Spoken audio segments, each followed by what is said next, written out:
ನೀರಿಗಾಗಿ ಕಂಬನಿ, ಸಾಯುವ ಮುನ್ನ ನೀರು ಕೊಡಿ, ಕೈ ಮುಗಿದು ಬೇಡಿಕೊಂಡ ವೃದ್ಧರು.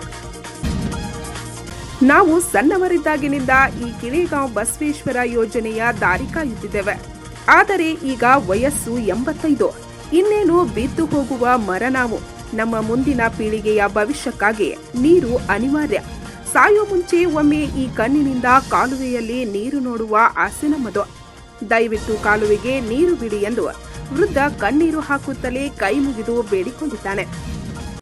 ಹೌದು ವೀಕ್ಷಕರೇ, ಅಥಣಿ ತಾಲೂಕಿನ ಹಾಗೂ ಕಾಗವಾಡ ಮತಕ್ಷೇತ್ರದ ತಾಂಸಿ ಗ್ರಾಮದ 85 ವರ್ಷದ ವಯೋವೃದ್ಧ ರೈತ ಬಸಪ್ಪ ಗೌರ್ಗೊಂಡ ಬಸವೇಶ್ವರ ಏತ ನೀರಾವರಿ ಯೋಜನೆ ತನ್ನ ಜೀವಿತಾವಧಿಯಲ್ಲಿ ನೋಡುವ ಆಸೆ ನಮಗಿದೆ. ದಯವಿಟ್ಟು ನಮ್ಮ ಆಸೆ ಪೂರೈಸಿ ಎಂಬ ಮಾತು ಎಂಥವರ ಕಣ್ಣಲ್ಲೂ ನೀರು ತರಿಸುವಂತಿದೆ.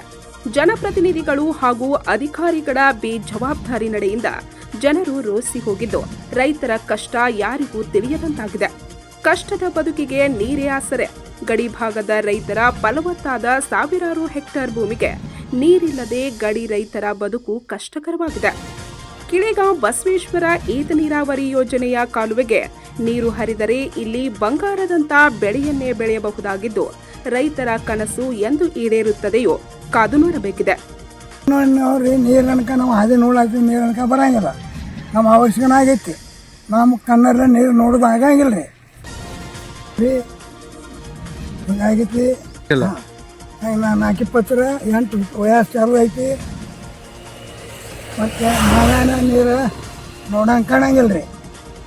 ಅಂದರೆ ನಮ್ಮ ಮ್ಯಾಲೆ ಕಳಕಳಿ ಇತ್ತಂದ್ರೆ ರೀ, ದಯಾಮಯ ಇತ್ತಂದ್ರೆ ನಮ್ಮ ದೌಡ್ರ ನೀರು ಕೊಡ್ರಿ, ನಿಮ್ಮ ಪುಣ್ಯ ಹತ್ತಲಿ, ನಾವು ಕಣ್ಣರೆಲ್ಲ ನೋಡ್ತೀವಿ, ಕೇಳ್ತೀವಿ.